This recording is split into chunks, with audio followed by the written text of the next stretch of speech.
Well, you have revealed a few things. Like, I would say naivety, but it's like you didn't know X, Y, Z. But that's okay. Different cultures, right? Trust me. No, no. Sometimes, like, it does take me a minute when you guys like my brain doesn't immediately go to the place that yours does, but it What do takes you me a mean? minute. Yeah. All right. Well, we're recording now. So welcome everyone. Welcome, guys. This is exciting. We're recording again. I sent you both the email from Brian, so that way. I didn't get it. Oh, I sent it to one of your emails. Maybe. Hopefully, it's not a defunct one. I've had the same email forever, Okay. so that's kind of. Check your junk mail, maybe.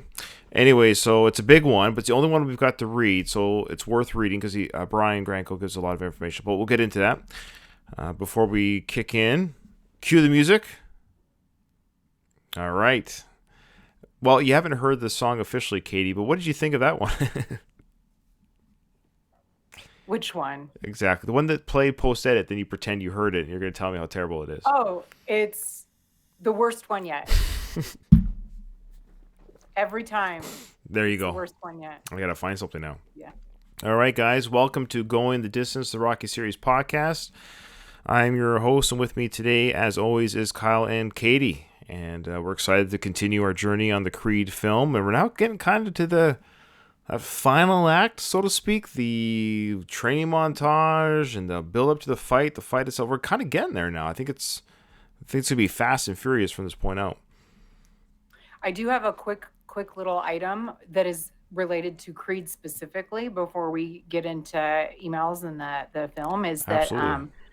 Ryan, I can't remember, you guested on somebody else's podcast, forgive me, I don't recall whose it was, where there was a segment where you guys talked about like what your recommendations were for like what you're reading, what you're watching, what you're listening to, and you had recommended a TV show called Kingdom, and then you had also shared in the Going the Distance channels where Adrian, the lovely Talia Shire, guested on it as one of the characters' mothers. Mm-hmm.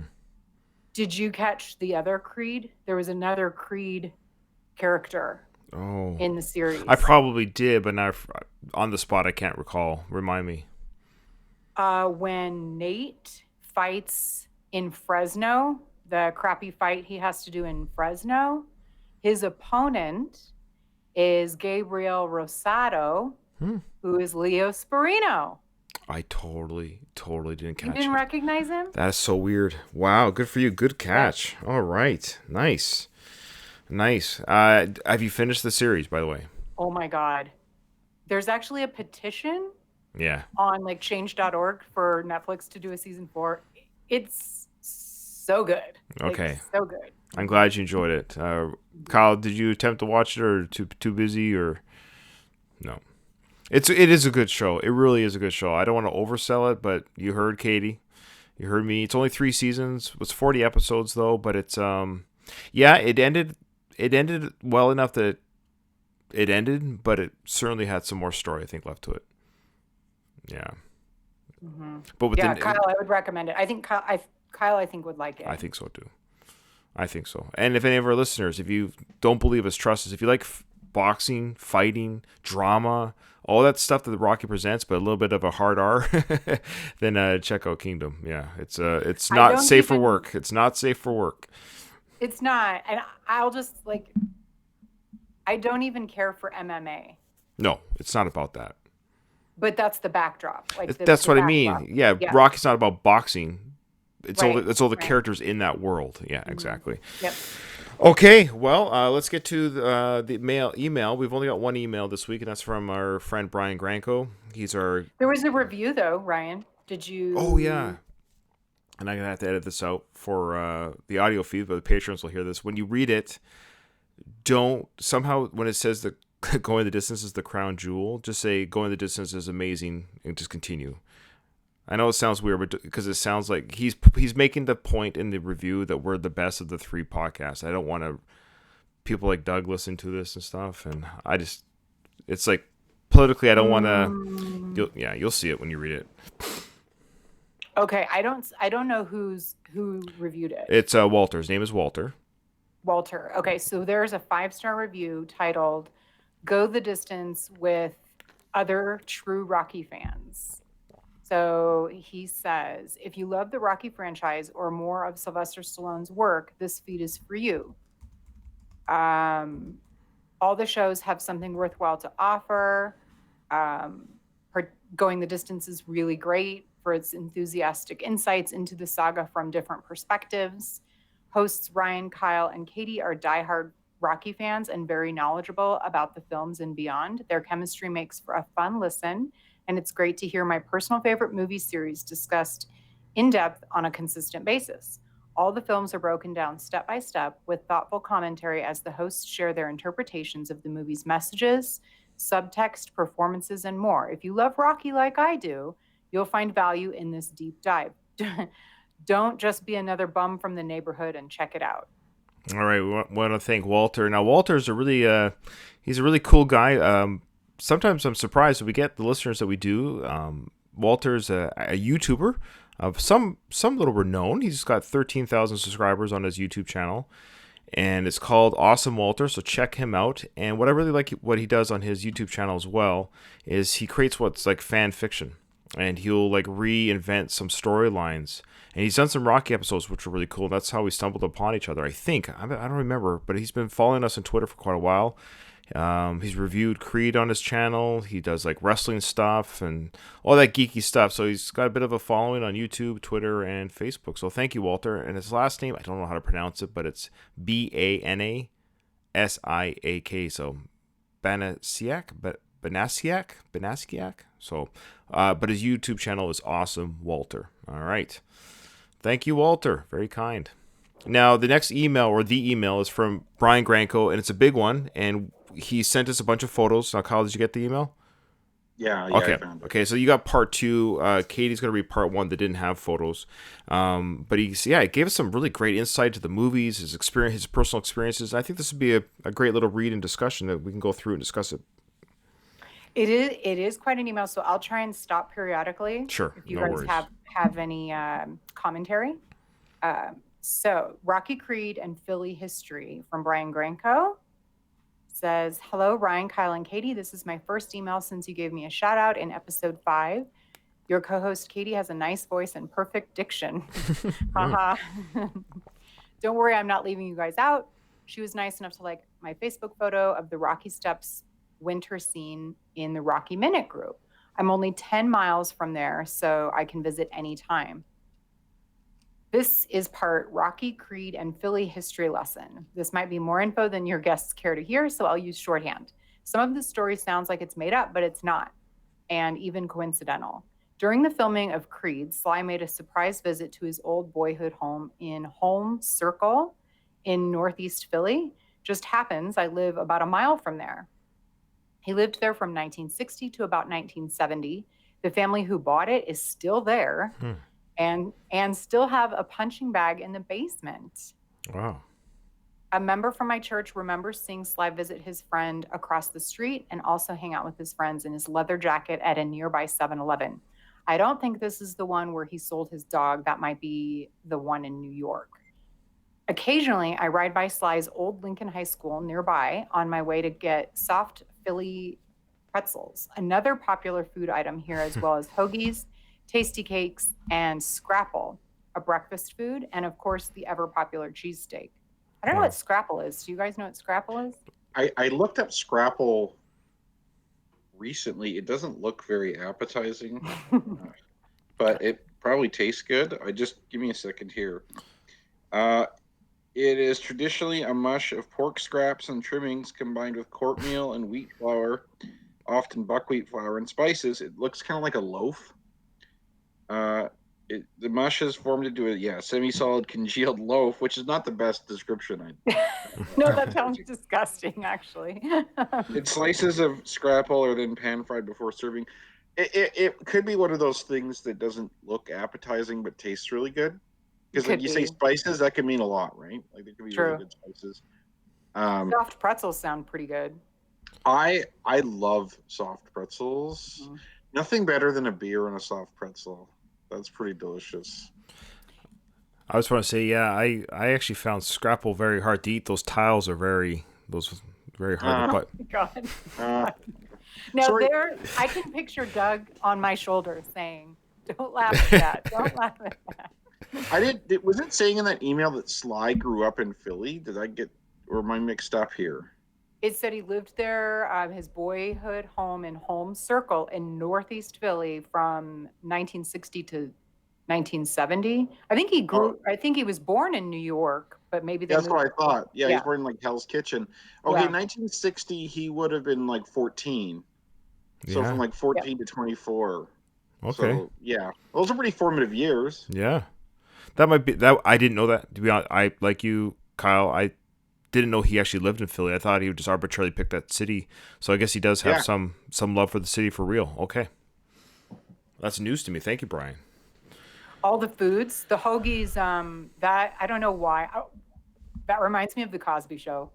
He always would eat hoagies. Do you guys remember A that? hoagie's like a sub sandwich, isn't it? I think Yeah, so. I didn't Yeah. know that was a Philly thing. But anyway, he goes on to say, in one episode, you mentioned the music group The Roots. 17 years ago, during my driving days, I transported them to and from the airport when they went on tour.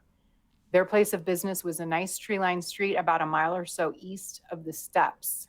Kyle mentioned visiting Philly and being by the train. We call that the elevated, or the L for short.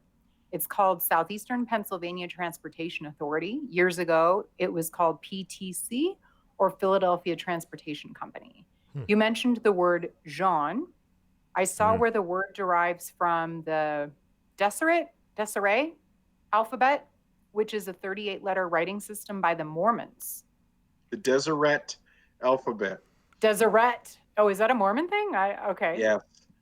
Yes. The Mormon leader Brigham Young, I believe, made that up, and they were Ryan's dying. Ryan's dying over here. We'll explain off camera. We'll explain off camera. I feel like I know potentially, but okay.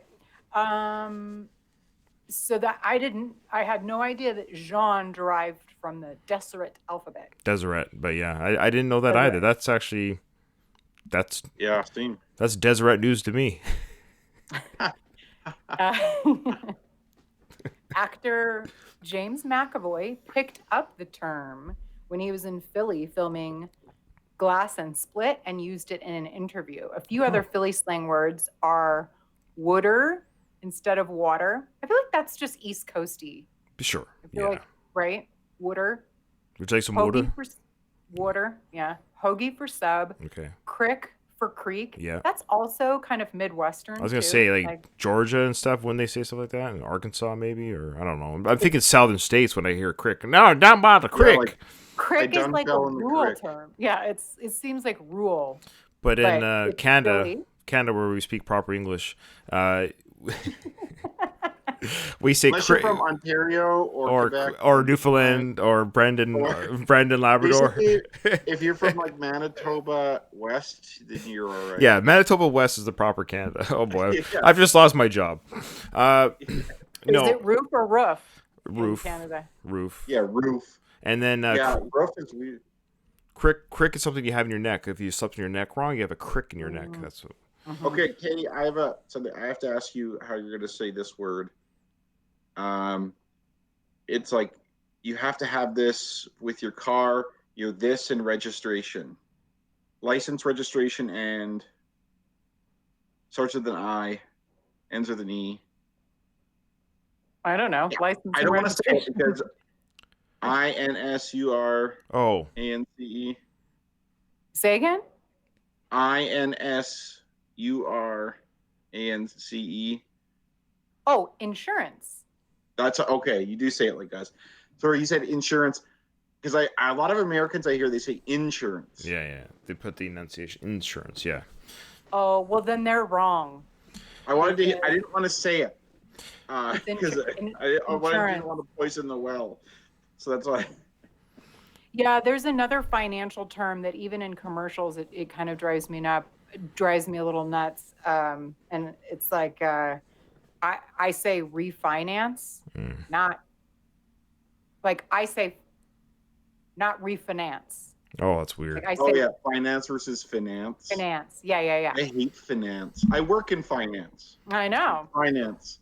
Finance. Yes. We could do a whole show on regional. Well, yeah. Well, here's one. A parking sticker. What do you call a parking sticker on your car? Oh yeah. Yeah. Oh, a tag? Starts with the No, letter like a D. sticker that you stick right on there. So- DECAL. Yeah, that's right. Decal. So weird. So weird. That might be a U.S. thing. In But Canada, it decal. is, yeah. Oh, You say decal. Decal. I've never even heard of that. I've not heard that. Okay. That's funny because when I went, I kind of like decal better. I think even though so. It doesn't make sense. Yeah, so when I went to the States, I served there for 4 years in the military in Washington State. I worked with the U.S. military there for 4 years. So, of course, a lot of this I learned when I was down there. Even if it was just south of the border of Victoria. It wasn't very far. It was like literally a stone's throw away. But so I went to the parking to get my decal for my car. And the guy with the desk, so here's your decal. And I'm like, what? No calories? What are you talking about? You taking the calories away? You decaled something. Like we had this weird moment where we're both English speaking people, and he's like, how come you don't know what a sticker for your freaking car is, you moron? I'm like, oh, we call it decals. I'm sorry, decal. My brain just went to like somewhere else, and my brain's trying to like, what in the world is he talking about? Anyway, so it was a odd little moment, but yeah. Or I'll just do one more. There's a Canadian word that doesn't exist in the United States, apparently. Yeah, I know which one you're gonna say. The Canadian word for parking garage. Oh, which one's that? Parkade. Apparently, Oh. that's a Canadian word. Parkade. Interesting. I always, when I watch British shows, I'm like, what constitutes a car park? Is it a structure or a lot or both? Because they call it a car park Okay. instead of a parking garage. You know what I mean? That's where Yeah. you let. That's car parks where you let your cars run around free in a little caged area. Yeah. Oh, there's another one actually. So Crick for Creek, he says Jimmy's instead of sprinkles. There's other things. Oh. Jimmy's, I That is didn't know weird. were sprinkles. I thought that was something else. And boat and use instead of both of you. Oh, Polly right. Polly picks up that slang term well when in Rocky 1 he says, "Boda use, get out of my house." Yeah. Oh yeah. Love that. Now on to Creed, says Brian Granco. When Donnie gives his boss the resignation papers, you can see the Rocky Steps through the window over his left shoulder. His apartment building was added to the National Register of Historic Places in 1983. There was mention of cheesesteaks at Max's. The price for two in the movie was under $10. Whether you get a half or a whole varies from $6 to $12. That's Yeah. pretty cheap. That is still Well, cheap. would- yeah. Good value. They got bottles of water plus 2 huge sandwiches, and it was $10. I think that was like just somebody should have caught that in the props department, maybe. Yeah, Maybe. you should have used the 20. Yeah. Wait, sorry, I Go have a ahead. question because there's something that doesn't make sense what he's saying. So when Adonis quits, they're saying over the guy's left shoulder, like out the window, or a picture, or what is he? I think he's saying that wherever he works, his office building must have been right by the museum, the Rocky Steps. Which is weird because that's supposed to be in L.A. Oh, Okay, so I'll have to. right. Brian, get back to us on that. Did we misunderstand you, or was that a film flub? Let me read it again. Maybe, yeah, good point. When Donnie gives his boss the resignation papers, you can see the Rocky Steps through the window. You're right, Kyle. That was in LA, wasn't it? Yeah. Yeah.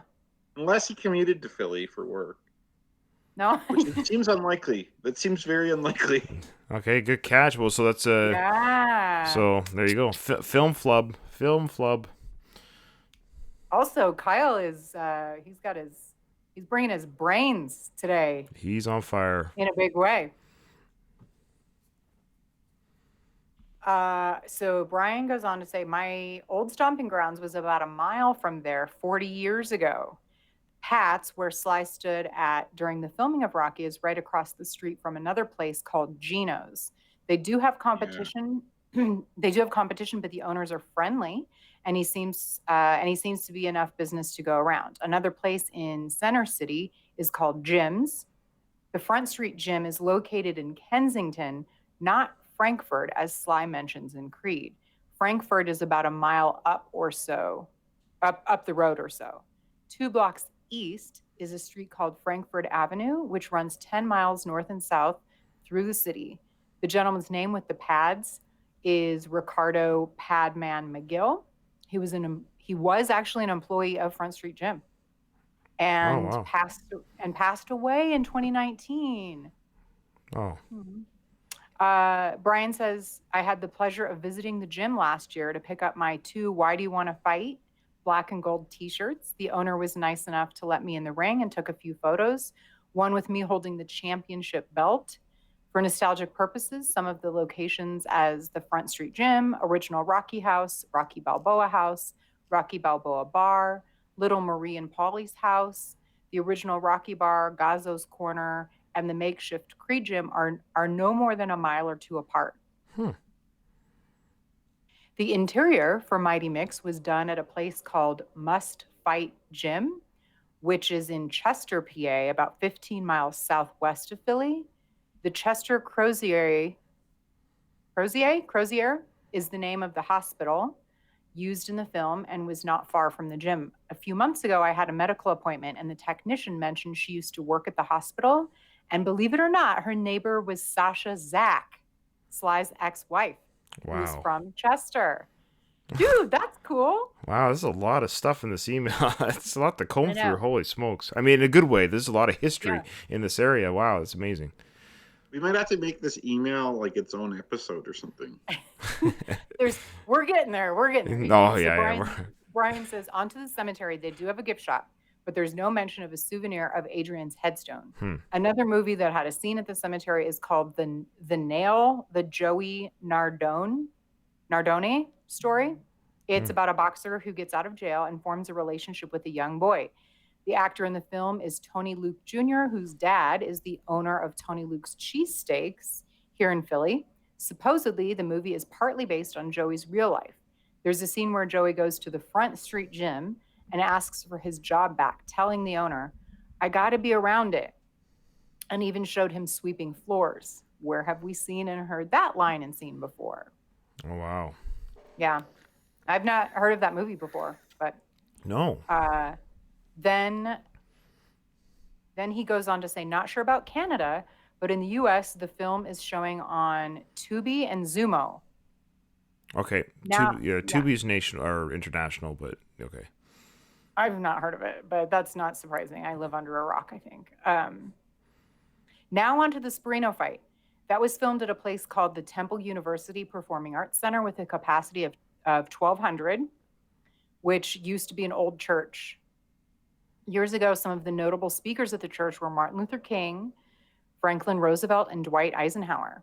The Temple Arts Center, Donnie's apartment, and Max's Steaks are all located on Broad Street, about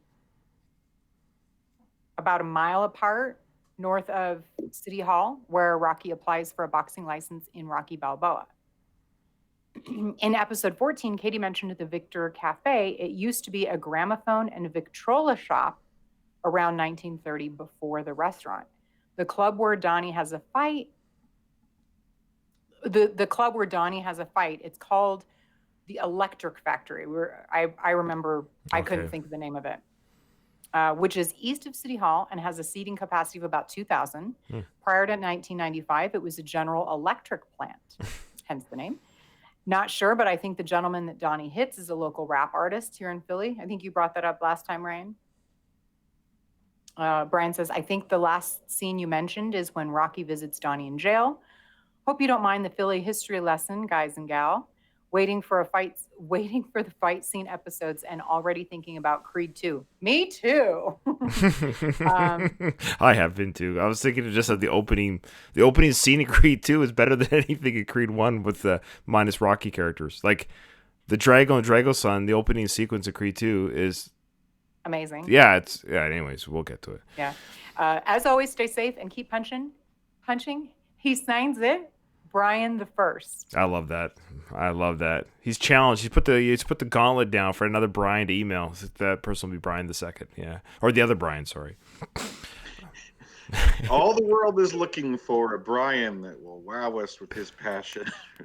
No, that was a lot of great information. I mean, again, this is a Rocky podcast. I can't imagine anyone's going to be upset about hearing some of the history and just how close everything really is and how close he got to things other than a couple of the film flubs we found. But let's move on to part 2 because this will be edited accordingly for our audio listeners. But for our Patreon watchers, I'm going to bring up the photos and because the next email there, Katie, talks about the pictures that he sent in that email. I love this stuff, by the way. Like it's the kind of insider stuff that unless you have someone like Brian around, you'll never know. How would I ever know this stuff? Yeah. Right. Like you won't, you can't really, you might be able to go online and find it, but it'd be a ton of work. And even then. And how cool to live in or grow up and like in the same, like have your stomping grounds be the same as like this characters that we like, love. I'm not sure if the numbers, the order in which they appear are different than how we numbers them. That's okay. Just read accordingly, and I'm skipping around for our Patreon listeners all the same, so it's fine. But he did label them, so I'll be able to find it quickly. Okay, go ahead. Okay, so you're going to cue him up, Brian? Yeah. Okay, so Brian says, hello again, Ryan, Kyle, and Katie. This is a continuation of my email about Philly history. I wanted to send some photos of the locations in my previous mail, but thought it would be too confusing to match each to the corresponding sentence. Number 1 and 2 are the Must Fight Gym, which is the interior for Mighty Mix. Okay, got it. Yeah, that's good. Oh, you're showing it, Ryan? Yeah. You just keep going. Okay. Yeah. Number 3 and 4 of Sly going to the. Number 3 and 4 are of Sly going into the Performing Arts Center for the Sparino fight. All right, there it is. Cool. It's like news footage stills. Cool. Number 5, 6, 7, 8, and 9 are the Performing Arts Center. Okay, 1 sec. 5, 6, 7, 8, 9. Oh. There we go. Okay, and this was what was done here again? 6. It's the Performing Arts Center. That was where the Sparino fight was. Okay, cool. Oh, it's a really nice building. Very nice. Like the inside. Yeah. Okay. 10, 11, 12, 13, 14, and 15 are of the original Rocky House. Oh, wow. Now, I don't know if he means in like Rocky 2. Well, no. Number 10. Think? No, I think number 10 is showing the back of the house, which we never see really in the film. But I think 11 definitely looks like the row house in there. But but that would have been. I'm confused a little bit because it's the house from 2. Because there's a staircase inside the house, and there's no stairs inside his apartment. So he's talking about the marriage house. This is the house. Okay. Although number 11 does look like his apartment because in the first Rocky it is a row house, but it's broken up into different apartments. So it must be a combination of the original Rocky and then his apartment. Yeah, so I think 10, 11 are the outside of the original one maybe, and then 12, 13, and 14 is inside of the part 2 house with the solid oak floors. Yeah, that's a nice. I wonder how those are holding up after all those years. Well, I know the frame's made of steel, solid steel. Yeah, and the kitchen's a good place for a woman to cook too. So, Mrs. Balboa, you're gonna let me show you the kitchen. Love it.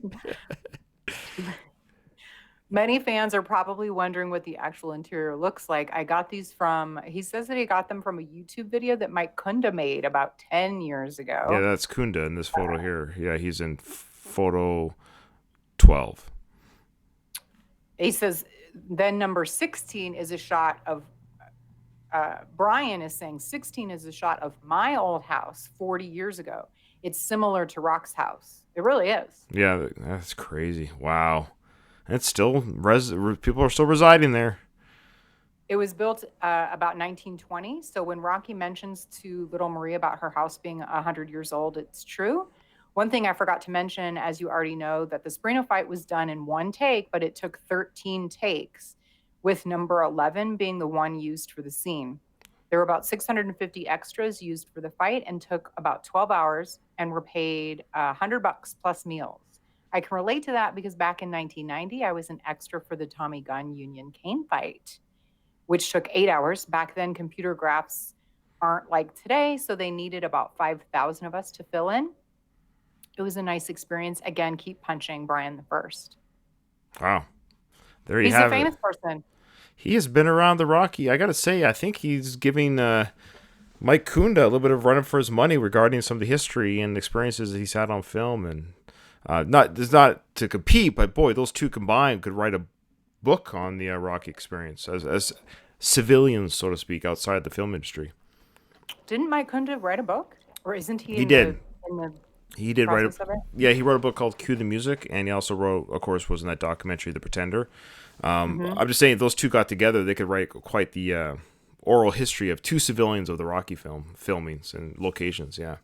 All right, Indeed. Cool. Thank you so much for that, Katie, for that great reading. And I hope our listeners enjoyed that. We're now going to get right in. Oh, before we do, actually, we forgot to do this last time, and I don't want to forget this time. Who's following you guys on Twitter? Okay. This is my favorite segment. All right, Kyle. This is your favorite segment, This is my favorite segment. I don't know why I take joy from this. Kyle, Katie's beating you, unfortunately. I'm sorry. But you got a new one. I don't think anyone's following me anymore. Say again? I don't think anyone... I don't think I have any new followers, do I? You have a new one called Elon9599. Oh, yeah. Yeah. I never do anything on Twitter, so I don't blame anyone for not following me. It's out of respect for the host of the show. All right, so Katie, you've come in with a few new ones. Elon also is following you. Elon9599. We want to, I guess Elon95. It's Elon Musk. It's one of his alternate accounts. Uh-huh. Might be. He doesn't want to put too much attention to himself, so that's why he's doing it. We got Kieran McDonald. He's following you. He's a guitar player and teacher, a pencil artist, he's from Liverpool, and a rock and roll enthusiast. So there you go. Ralph is also following you. He's not following me, but he's following you. Oh, when I say mean, I mean the Going the Distance podcast. Craig, he's a long-time listener of the show, supporter of the show. He's following you now. He's a retired vet at 24 years. Give a shout out for that. Wow. Yeah. Nice. He's proud to have served in some of the worst places on the earth. Sorry. He's proud to have served in some of the worst places on earth, I believe it. Afghanistan, Bosnia, Croatia, Cyprus. Now, Croatia, I will say, I've been to Croatia. I sailed there with the Navy, and we did a port visit in Croatia, and I will say this for the record, the most beautiful woman in the world. Oh, my goodness. It was like, you ever watch Star Trek? Kyle, you watch Star Trek, right? Mm-hmm. You know when they go to planets and everyone's beautiful and young, like one of those episodes. That's what it felt like. We got off the ship. It's like, where are the old people? Everyone was like a young adult model. It was the weirdest thing. It's like I think they killed all the old people. So you're saying Croatia is giving Sweden a run for its money? Oh, maybe. Historically, Sweden is known for its beautiful people. Well, let's say Sweden's known for the blonde, pale people, like white-skinned people. Croatia's a little bit darker-skinned with a darker hair. So there you go. Okay. Yeah. Whatever your preference, right.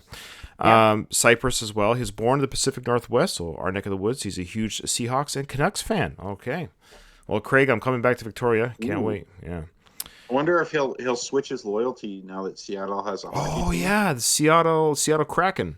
Oh, Craig, let us know, Craig. The Seattle what? Kraken. What? What is that? Kraken is like it looks like an octopus or something like that. It's a sea creature. You ever Yeah. watch Pirates of the Caribbean? It's been forever. You remember they said release the Krakens. A big sea creature came out, like a squid, an attack octopus squid creature comes out with a big maw in the middle, swallows up Captain Sparrow. Okay, Yeah. Interesting. All right, I didn't know they had a hockey team. This will be their first year. Hockey season starts in 4 days of this recording. Cannot wait. I'm a hockey nut. Okay. Yeah. Ravens Rob. He's a Ravens fan, Orioles fan, Caps fan, Wizards fan. I guess this is all Washington stuff. Terps. He's a Blue Jays fan. Well, there you go. Music and Bomber Hun. No problem making fun of myself. It's not that hard. Aw, come on now. Let me look at him. Yeah, it's true. He's a lot to make fun of. Okay, and lastly, Michael J. Weirsley.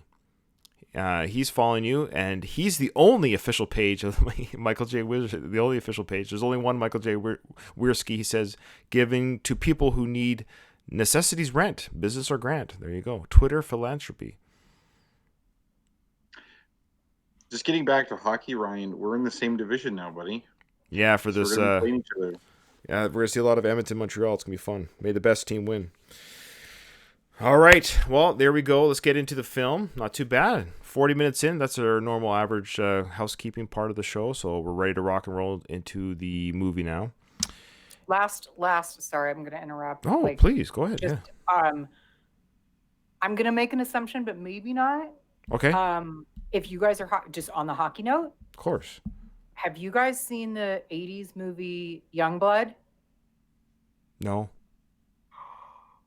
Kyle? Rob Lowe, Patrick Swayze? No, I missed that. Really? I missed it. Is it a hockey film? It is a hockey film, and it's good. It's 80s. I mean, it's 80s, but Rob Lowe and Patrick Swayze. He was so handsome back then. Rob Lowe seems too nice to be a hockey player. He's too pretty for sure. His face isn't all fucked up. Well, no, but was this before or after he slept with that girl? I'm trying to remember. Which girl? There have been several. Rob Lowe has only had one sexual partner. Just so you guys know. Oh wow. Yeah. He's one that doesn't age. He looks pretty fantastic still. Yeah, he's a good-looking guy. He's a good-looking guy. He eats really well, apparently. Yeah. He's like really, really, really picky about what he eats. Sure. Well, he's 56 now. Mm-hmm. Okay, we'll check that out. I think I'll keep my eyes open for that. Youngblood. Yeah. All right. Good. So where we last left off, Rocky agreed to take the cancer treatment, and we're gonna roll right into. I guess he's going to be. Remind me, is he in the midst of being having the chemo in the system as he starts training? I think that's what we start seeing, right? Because he's sitting. Yeah, he's going through chemo. Yeah. Okay. So we'll start. He's gonna start losing his hair and shit. Yeah. Or they just take out his plugs. All right, here we go. Yeah. You cannot be Italian and that old and not lose your hair. It's okay. We love Sly, but we know it's come on. It's not all real. Come on, buddy. Come on.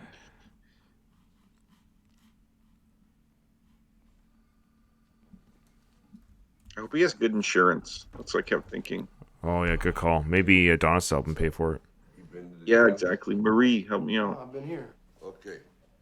There you go. Remember this? Yeah. Get up. Ready? I want you to shadow box. It's a nice room. Let's see you move around. You serious? Want me to do it for you? No. That's yeah, all good. All right. Ready? Come on. Time. There you go.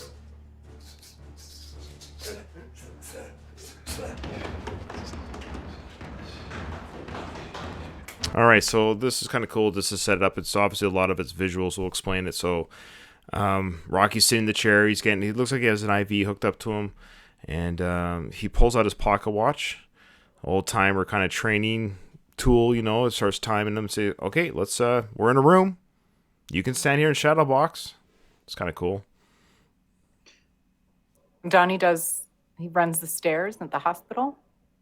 Yeah, I guess that would be. Oh, sorry. Go ahead, Kyle. Sorry. No. I don't like this. It's hard to believe that he would actually do any serious training in the hospital. Yeah, well, we don't know how. Right, I understand it's a movie, and so we have to suspend some belief a little bit. But I think what we're seeing, if you want to argue the realism of it, I think if you just want to say Rocky saying, instead of you just sitting here looking at me, take my treatment, do some moves, keep active, keep busy. Yeah, as long as they don't want me to believe that all of his training is happening at the hospital, right? Like maybe if you go the route of when you're visiting me, don't think that it's time where you can slack off, do some exercise, that's fine. But then when he's running up and down those stairs, I'm like, they're gonna call security. Stop that guy. What did he take from the hospital? Yeah. Yeah, exactly. Yeah, good call. Let's continue to see. So he's doing push-ups now in the room. But yeah, it's the hospital cancer treatment training montage. We used to do that with one hand. I don't want to say anything, though. So, don't hit the lady. She'll probably drop you. Okay, so now he makes a comment about we used to do that one hand, you know. Again, yes, in real life you could have said that. It has nothing to do with the movies we've seen before, but it's a nod again to the original franchise. Yeah. It works if you haven't seen the franchise. It's just an old guy giving a young guy some grief. But for the Rocky fanatics who, of course, know the Rocky films, they're all referred to the movies where Sly does the one-handed push-ups. Yeah. That's a perfect nod to the older movie because it's subtle, it's realistic, like it that absolutely works. Like it's not corny at all that he'd say that. Have you guys ever tried to do? I've heard they're really hard to do a one-handed push-up. They are. I have attempted one-handed push-ups. I've never successfully done one. I've done them, maybe two, back when I was a teenager. Back when I was light enough and strong, the light enough, strong enough combination where, probably 15, 14. And what you have to kind of, just like they show in the movies, you spread your legs behind you for the balance. You have to, so it's a bit of admin, stomach working and spread. You can't do it with your feet together. I mean, maybe there's people that can, but you spread your feet out a little bit in the back, for a wider gate in the back. But yeah, I've attempted it, but not in 35 years or 30 years, but yeah. All right, let's go back. So now for our listeners, he's just like Kyle was saying, we do see him train outside the gym now. He's running down the Italian Market Alley. What's it called again? Italian Alley or? I don't know. Little Italy, I guess. I think, yeah. I think it's the same. I don't know if it has a name. Does it have a name, or if it's just? I want to say like Giordano's or something like that. I don't know. That's a Chicago place. Yeah, probably. This is one thing where it's like it's starting to push it a bit. Him running down here, where it's like, yeah, you're in Philly and stuff, but it's like, would you be doing this? Would you be running down this exact street? Like, you're right. Why would tell you that he runs down here? Like, do you just coincidentally run down here? Like, I don't mind it. I'm fine with it, but to me, this is starting to prance on that line a bit. You're right. No, you're right. You're like the conversation happened. Hey, just so you know, for the first two Rocky films, or for the first two fights, when I trained to fight Apollo, this is the route I took. So he mapped it out on his phone for him. Or maybe he's like this. Look, man, if you are training and you're getting a bit hungry and you don't have food, run down the street, and someone might throw you an orange or an apple or something. Or if you like kids, you might have some following you. Who knows? Yeah, exactly. You guys, am I seeing things, or is there a barrel with a fire in it? Now that you gotta have that fire barrel. That's pushing it too much. Like that would not be there now. I totally agree. You took the words out of my mouth, Katie. I was like, "There's a fire burning. Come on." Yeah, you're right. Okay, now we're out of the hospital. He's skipping rope in the gym. So there you go, Kyle. Okay, yeah, he's in the gym. Almost there. Come on up. So now we're interspersing between, of course, Rocky fighting cancer. That's the fight, and then, of course, interspersed with the training of Adonis fighting for getting in shape to fight the champion. Explain this breathing mask that he's wearing. It's COVID. Yeah. I'm kidding. I have no idea what that is. I'm gonna take a wild guess. Sure. I'm gonna say that makes it more difficult for you to breathe to make your cardio more challenging. Or something okay, like that. So it's a breathing inhibitor. That's my guess. I have no idea though. That could be total bullshit. They say that like the Denver sports teams, because we are a mile high, so the air is thinner here, that they have an advantage when teams come here to play because it takes people a minute to acclimate to like athletes, like sure. Like it's harder to breathe, thinner air. So I don't know if it's a similar if athletes that are planning to come play here, if they use a similar mask for the same purposes. Oh, maybe. Yeah, it's interesting. I've heard that in hockey, like when people come to play the Avalanche, Mm-hmm. there's like oxygen tanks and stuff like that.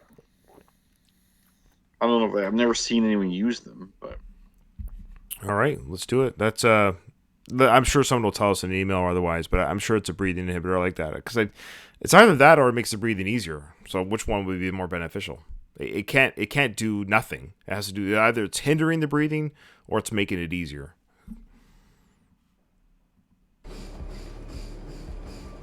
or maybe a pair. Oh, never mind. What, Kyle? I was gonna say maybe he has a pair of Bianca's panties in there, like use panties or something. Keep him motivated. They'd weaken his legs. I don't know. Yeah, that's right. That's right. Keeps his fertility. Yeah.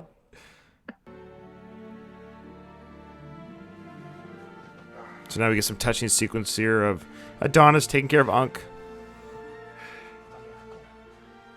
Now we're starting to see some training of the opponent.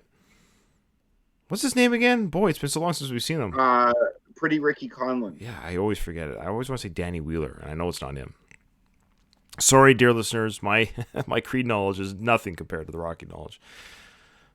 When it comes to opponents, I feel like the opponents start to bleed into one. That are yeah, it's weird. It is. You know what? That's actually very telling, isn't it? If you think about it. Yeah. That every you know Rocky, like Thunderlips, even like every opponent of Rocky's, we know. Minus the montage in Rocky 3 when he goes through 10 opponents, but all the main villains or the main antagonists, we know who they are. We know stuff about them. But it's funny with the Creed films, I just don't have much to say about the. You're not invested in the opponents at all. At all. Same you with become the. invested in Apollo because Apollo started the whole thing. It was Apollo's idea for Rocky to come there. Rocky 2, Apollo's pissed, so you're invested in him there. Rocky 3, Clubber Lang is very antagonistic, and he's partially responsible for killing Mickey. And he's So you're invested in there. Mr. T. I mean, he is like a beast of a human. Yeah. Rocky 4, Ivan Drago kills Apollo, so you're now invested in him in that way. Like they do something terrible, or like in Apollo's case, he didn't necessarily do something terrible, but he was like key to the movie. Where this opponent here is like. He's not super likable. Yeah, but he's not. But he's not unlikable. I just don't care. Yeah. Like he's not like you don't like this guy. Like they don't make him like too likable. But you know, like he's a boxer and he's boxes, and they should have made him like he was going to jail for like groping a kid or something like that. And you're like, fucking kill this guy. Yeah, well, yeah, they can't. Yeah, but we have no, and that's what I like about Creed Part 2. I'm going to tell you right now. Yeah. Another spoiler. Yeah. With Creed Part 2, we're invested in the villains, and there are villains only because Rocky 4 exists. Agreed. Sure. Agreed. Yeah, there has to be something very unique about the opponents physically as well. Yes, I know. Finally, with Creed 2, we finally go back to the superhuman opponent, and I love that in the Rocky universe.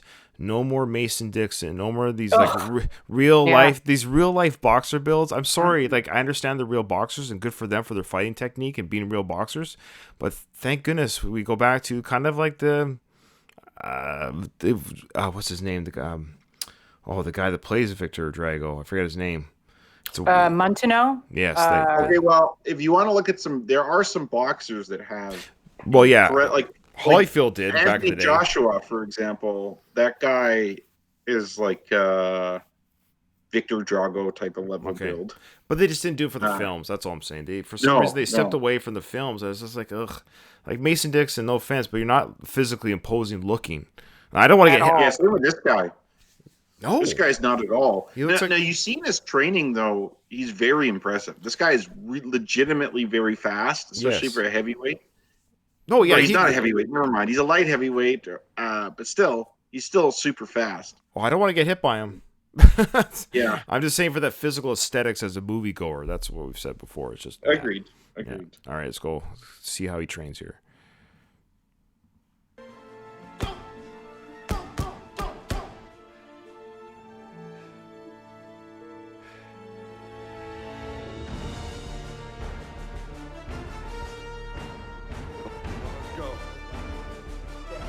Now I really like this shot here. I remember this shot in the theater. This scene kind of Rocky in the shadow, like this in the background, like kind of hunched over, almost barely standing, watching Adonis train with the pad guy, and but Rocky's given all he got just to be at least physically there for Adonis. And that's the guy who passed away in 2019. I was gonna say, is that who you're talking about? Or I mean, Yeah, Brian yeah. was. Oh wow, Yeah. wow. He doesn't look unhealthy. This was just 4 years previous. Mm-hmm. Wow. Okay. Oh wow.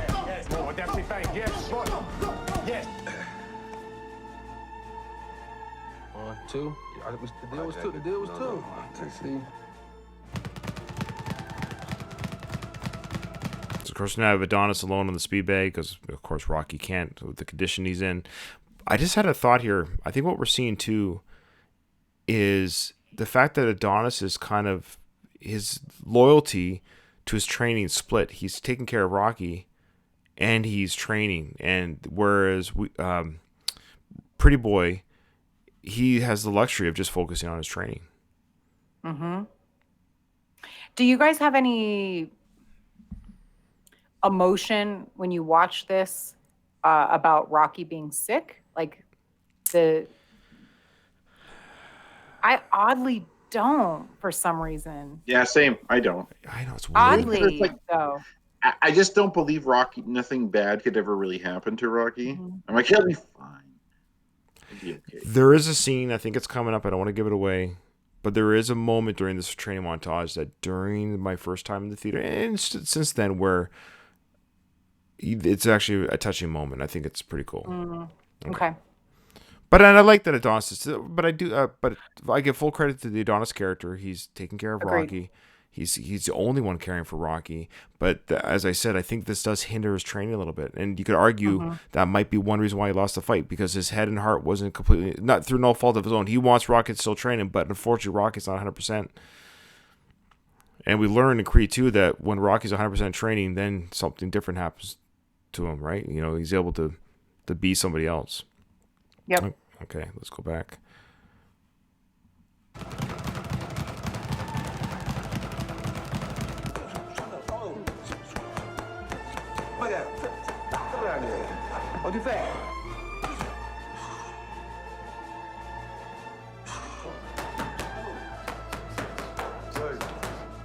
He's got the speed. We just need him to sit down, so when he hits something, he breaks it.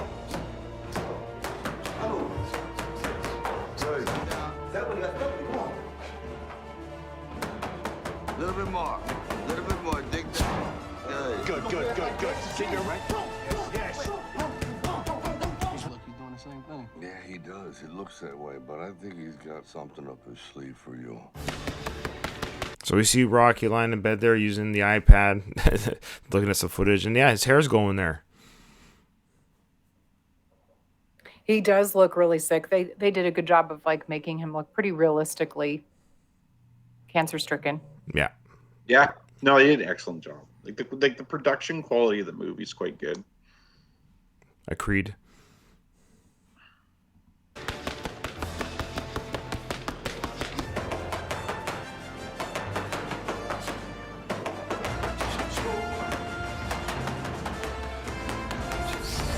Oh, beautiful. I just want to point something Yeah, out. of course. quick. Yeah. One thing I find interesting is that, like, Conlon knows this guy is a schmuck. I'm not saying he is a schmuck, but he Right. thinks he is. And he knows that he's not fighting after this. So this isn't like a tune-up fight or something bigger. It's interesting that seems to be training really hard for this fight. There was it looked like a fair amount of press.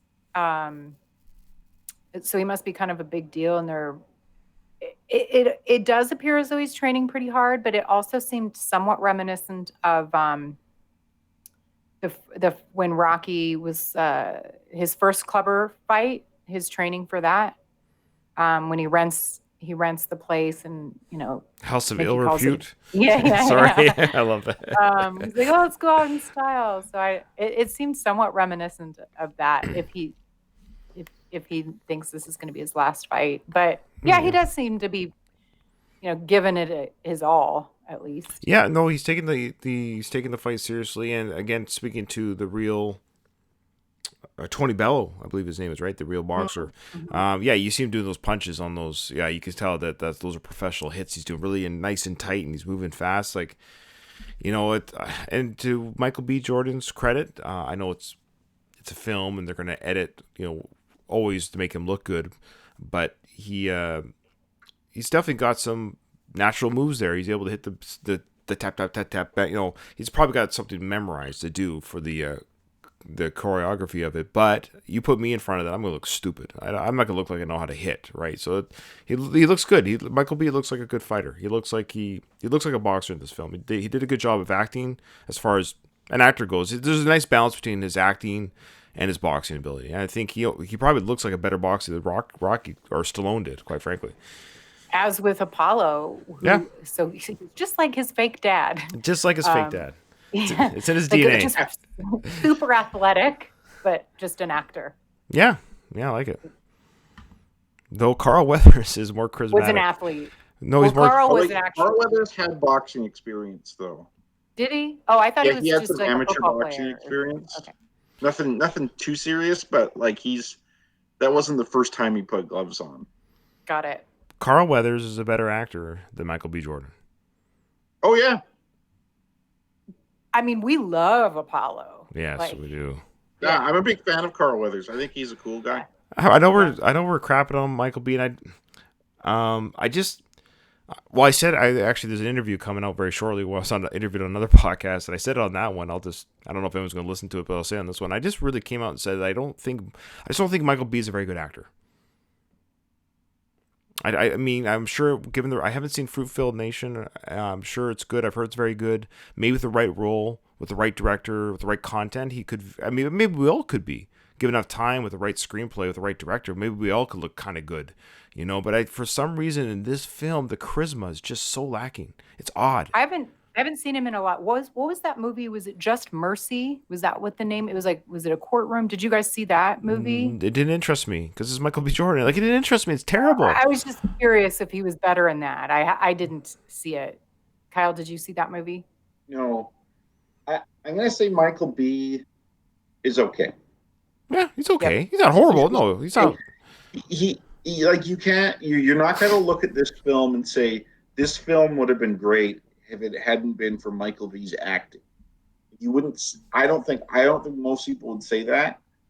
But like at the same time, yeah, there could have been better people. Like I think he looks like Carl Weathers. Like I wonder if he does look the part. So I wonder if maybe that had something to do with the casting decision, perhaps. I guess this was frustrating. This is so frustrating that I feel like I don't know. I don't. I've seen a lot of great actors in my time, and it's just kind of the selfish part of me is upset that we just didn't get a better actor. I'm just saying it. I don't know what to say. Like, I wish him all the best. He's got more millions of dollars of fame than I'll ever have. It's not like he's going to hurt because of my opinion. So I just kind of wish, on a selfish note, and every fan of every series always kind of feels there's a character somewhere that's miscast somehow. I think it's a little bit of a miscast in this film. I think he's better in Creed 2. I will spoiler alert again for Creed 2. For maybe it's Coogler's direction style. I don't know.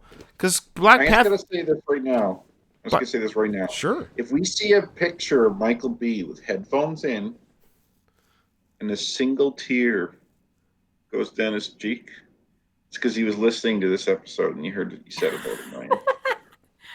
it. Just saying. Yeah, I don't think he cares about anything we say.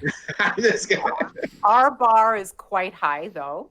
Maybe. But yeah. Well, it's our right as fans. We're just nerds. We're just like the Star Wars nerds or Star Trek nerds, and they always bitch and moan about their series. This is just us bitching and moaning a little bit. We're just again, I think he's a nice guy. I'm sure he's a great guy, and I wish him all the best with Creed 3. I'll say it 100 times. I don't want that movie to fail. I have nothing. I have nothing against him. I want the movie to do well. I know. Just as you were saying that, I was like, was there somebody that was lacking? Like Rocky, the original Rocky, every single character, like Gazzo, even what was the pet shop lady's name? Like Gloria. Like everybody was good. I know, it's weird. Even the ice rink guy. 10 minutes. Yeah. 10 minutes, $10. You get the ice to yourself.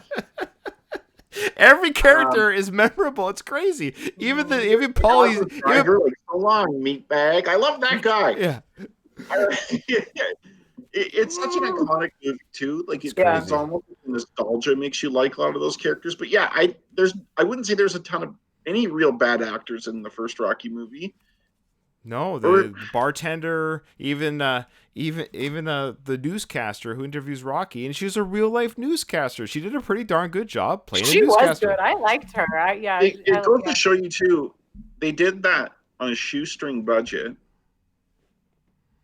and they got a quality film, right? And then like in the film industry now, like we're having these gigantic budget movies to get these big name actors on, because that has to make the movie good. But movies like Rocky, you could argue that it's just a fluke and that a lot of other low budget movies are shit. But I don't know. I think the big name actors are overrated. I agreed. Yeah, it's just a different time, because the same could be said for TV shows. Like, in order for a movie to be seen, you have to have marquee value of the names that are in it. And that maybe wasn't the case in the 70s so much. I might be wrong. Like, I tend to romanticize the olden times. But even with TV shows, there are some brilliant TV shows that the actors should win awards, but the show's not seen because, it doesn't get picked up by the right network or, whatever the case may be. Speaking of Kingdom. But yeah. Greg the First is going to hate this episode. All right. Oh, yeah, he is. Yep. Why? Is he a big fan of Michael B or something? Yes. Have you read his emails? Do you not listen to the email portion? I missed a couple episodes and I don't listen to the podcast, so that's true. Kyle doesn't even listen to the episode as he's hosting it. I'm the Polly of this group here, okay? Oh, jeez. All right. Like I say inappropriate things. I'm not considerate. Stop it. No, you are very considerate. Does it take 6 years to get to know you? Get used to you? Well, I guess so. How long have I known you, Ryan? Probably about 6 years. Yeah. Well, I don't have 6. I don't have 6 years. All right, let's get going here.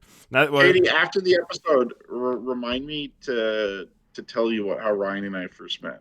I was going to ask you that anyway, so yes, I will. All right. Let's finish this sequence here, and we'll call it an episode. I think it's coming up the part I'm talking about that I actually quite like. Let's play it through. So he's jogging now, and the motorcycle guys are going with him.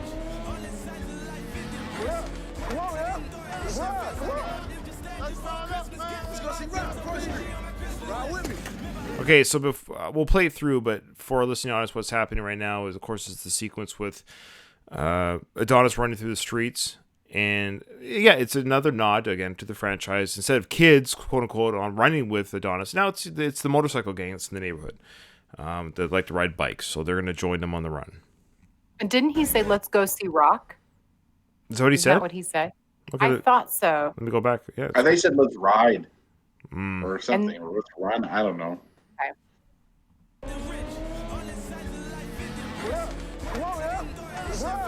It's Ride, yeah. Yeah, it's Ride.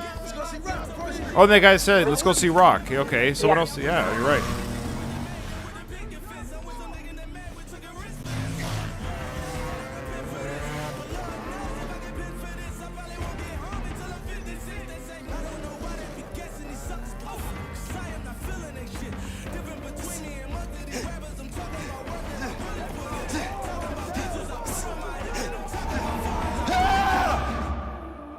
This part here is nice. I like this part.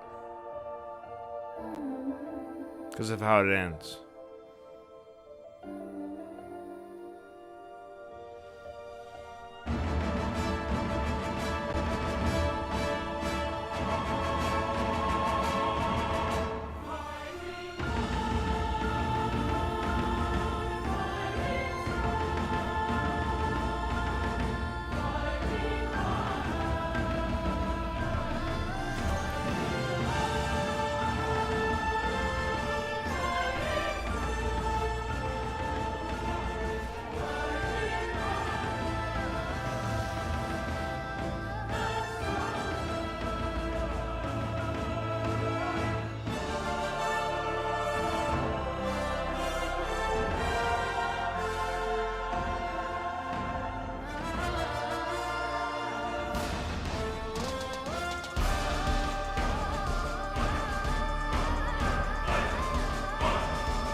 Okay, that's a pretty cool ending. That was a good scene, yeah. It's really powerful. The music's very good. Ludwig should get full credit. He's a great composer. He did The Mandalorian, did a great job. He captured the Rocky spirit there. What I loved about that, complete respect to the character of Rocky for a moviegoer such as ourselves. But it was still a Creed moment, Adonis moment, but he shouted, "Let's go, Rock. This is for you, Rock." And people were cheering with him. It was a really, I don't know, it's a very, very powerful moment. And then I love that little, like, Rocky puts his hands up, they were kind of weakly, and he's like, thank you. And but I love how they keep Rocky in the back. They don't focus on him close up. It stays on the street level. So he's there, but you can still feel the emotion that Rocky's like, thanks for doing this for me too, kid. I'm fighting this, and I'm with you now, and it's a really good moment. It's probably the highlight of the film. It's a microcosm of the Creed film in general. Like, it's an homage to the Rocky films. It has Rocky in it, but Rocky's kind of in the background. Like, yeah. If you had to sum up Creed, you would use that scene, I think. I couldn't say it any better. You guys both summed it up. Well, I don't know why you're here on the show, Katie. I don't know. Well, I love that moment. And I admit, even watching there, I get a little teary-eyed, and I got emotional watching the theaters. And it was at that moment, it was like, okay, Adonis, you got me a little bit better now. So I will admit, it was that moment. It's like, okay, he's paying complete respects. He fought for Rocky's life, so you have to give the character credit. Now, I know we kind of crap on Michael's acting. That we have to separate the two sometimes, but that was a great moment that Michael did there, and he did a great moment in the jail cell scene. And again, he does a way better job in part 2. I don't know what was said. I wonder what was said, because his character and his acting, or whatever it was, he was more charismatic. He's more likable in part 2. Maybe it just took him a minute. Experience. Yeah. Yeah. Like, new to acting, newish. Yeah, this is big. Maybe he watched Rocky and was like, man, I could have done this better. I could have done that better. I'm going to make sure in the next film. Yeah, that's fine. Yeah, I mean, sorry, that's fair. Yeah, that's fair. Yeah. So I just want to make it known to our listeners. Katie, I kind of cut you off. Okay, go ahead, Katie, please. Oh, no. I just meant, like, yeah, the character, like, I don't think he's new to acting, but maybe he's coming into his own from the character's perspective, from being Adonis. Yeah. So despite what behind the scenes in Creed Part 2, I don't know, it's a better film than Creed 1. Even though Sly didn't have a good time with it. It's weird. Well, but would it be... I think I would argue the reason it's better, 2 reasons. Sly had more to do with it, like more say-so. Yeah, he wrote it. And the Russian storyline, if that weren't it, I don't know. Yeah. Look at that. We're so excited to talk about Creed 2. We got to stop. Okay, well, we'll save it. We'll save it for season 8. All right, well, that's a good one. A good part to end on. That was great little training sequence there. Was that it for the training? That's the only training sequence? Yeah, because now it's the press conference. Oh, they're in England now. Oh, great! So that's our next episode. Cool. So the next episode will be the press conference and some scenes afterwards. We only have about a half hour left of the film. So probably 5 episodes, maybe 4 or 5. Usually the fight is about 1 episode, even though it's a 10-minute sequence. Usually it's just harder. The fights usually, it's harder to, you can't blow by, and he punched him in the face at the left, and he punched him, So the fight sequence, it can actually just be pretty quick in its own right. So we maybe have the press conference. What else? Fight sequence. What else is there? No, there's a little bit in a hotel, right? Okay. Maybe, but All is right. there a half an hour left? There's nothing after the fight, right? Well, you could say 8 minutes of credits, 7 minutes of credits. Okay. Yeah. Okay. Okay, well, 7 minutes of credits. Was that a party game you played in junior high? we can actually look at the credits right now. I'm just curious why. Let's guess. Does anyone want to have a guess how long the credits are? We can do it really quickly. No, that's cool. It's Oh. probably just saved it for surprise. Oh, who cares? We can do it. Keep talking. I can edit. Don't worry. So Kyle, what's this? Is it a long story how you and Ryan? I Oh, was wait. curious. We gotta end this properly because we gotta do offline. Okay, so there we go. About 7 minutes of credits. Oh, and have you guys heard of this Aaron Covington person? It's a screenplay by Ryan Coogler and Aaron Covington. No. I've not. Okay. I did not know that. All right. There you go. So yeah, about 23 minutes left. Okay, yeah, maybe 3 episodes left. That's crazy. Oh boy. Okay. Well, thanks everyone for joining us on this episode. If you would like to donate to Patreon for $1 a month, you can get early releases, see the live video recordings, and just help pay for the feed. We do appreciate it. gtdwithrr@gmail.com to send us an email. Join us on Twitter, join our Facebook group, and if you're in doubt about any of the stuff I just said, just Google Rocky Series Podcast, and we will come up on the Stallone Fan Podcast Network feed. You'll see us in Google right away, first thing that comes up. All right. Kyle, how about you take us out? Ding, ding. All right, before we start talking, I'm going to stop recording.